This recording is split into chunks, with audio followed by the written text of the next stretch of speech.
खासदार धैर्यशील मोहिते पाटील यांनी बीडची उपमा दिल्यानंतर ग्रामस्थांकडून कुरडू बंदची हाक देण्यात आली होती।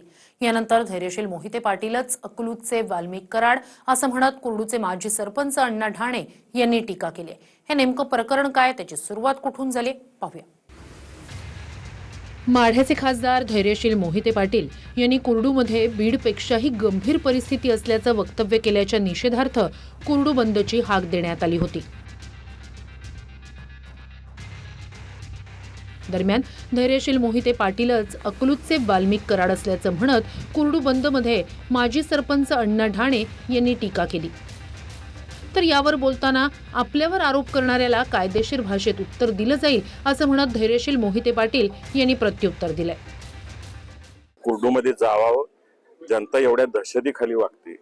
कुरडूचे अनेक पॅटर्न आहेत त्या ठिकाणी। बीड सारखा प्रकार आहे सगळं, बीडपेक्षा फार गंभीर प्रकार आहे त्या ठिकाणी। खऱ्या अर्थानं अकलूज मधला सगळ्यात मोठा वाल्मिकांना कराड हा धैर्यशील मोहिते पाटील आहे आणि त्या धैर्यशील मोहिते पाटलाचा आज या ठिकाणी समाज मागो या ठिकाणी गोळा झालाय।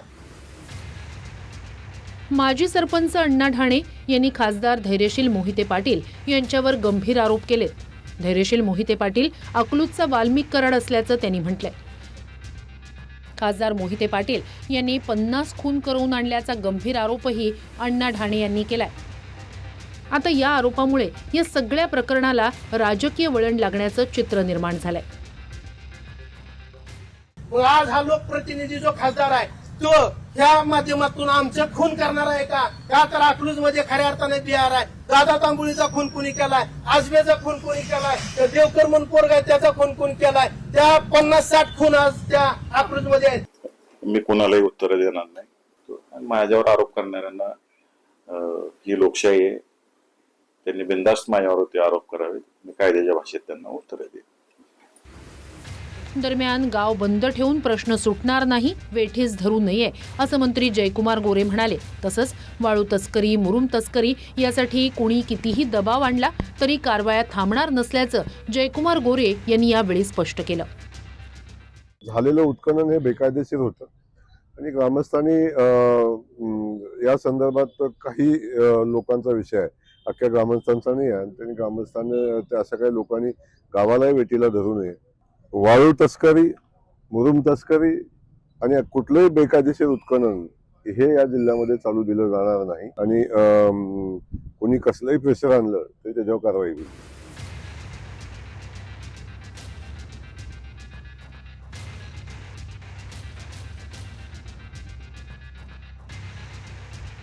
बीडशी तुलना केल्यानंतर कुरडू बंदची हाक देण्यात आली होती।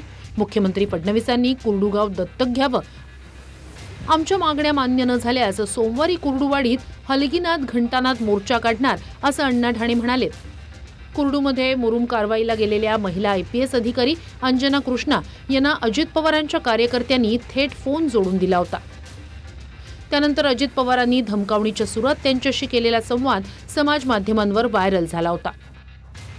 त्यानंतर मुरुम उत्खनन कारवाईत अडथळा आणल्याप्रकरणी पोलिसांनी काही जणांवर गुन्हा दाखल केलाय। यावरून ग्रामस्थ संतप्त झाले।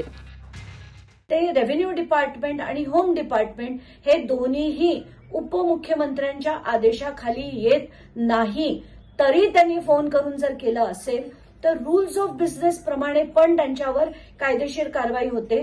तर या तिन्ही गोष्टी होणं अपेक्षित आहे। त्याच्या विरुद्धची मी कंप्लेंट दिलेली आहे, काही होणार नाही ही देखील खात्री आहे। म्हणूनच मी आता प्रशांत भूषणशी बोलून त्यांच्याकडनं मी पिटिशन मागवून मी ते सोलापूरला फाईल करून अजित पवारांवर कारवाईची मागणी करणार आहे।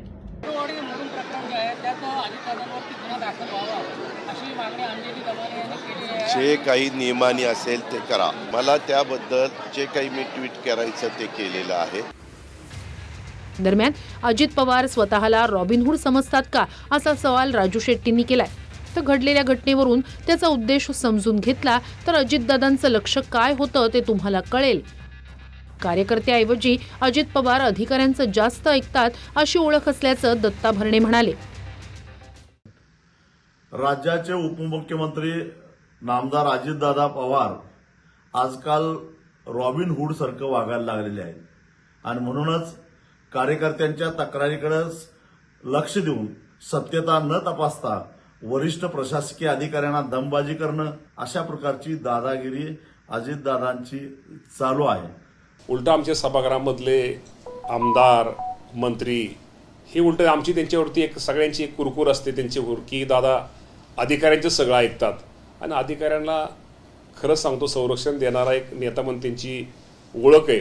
खरं तर या प्रकरणामध्ये देवेंद्रजींनी देखील आपली भूमिका स्पष्ट केली आहे. सरकार या प्रकरणात योग्य ती कारवाई करेल. कुर्डूमधील बंदला उत्स्फूर्तपणे प्रतिसाद मिळाल्याचं बोललं जात आहे. मुख्यमंत्री देवेंद्र फडणवीस यांनी दखल घेत मुरुम प्रकरणाचा अहवाल मागितला होता. त्यानंतर माढ्याचे तहसीलदार संजय भोसले यांनी अहवाल पाठवलाय. या अहवालातून मुरुम उपसा बेकायदेशीर विनापरवाना असल्याचा ठपका प्रशासनानं ठेवलाय. तर ग्रामपंचायतीला 5,47,000ची दंडात्मक कारवाईची नोटीस महसूलनं बजावली.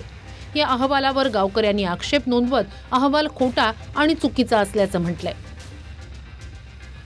संदीप शिंदे, TV9 मराठी, माढा.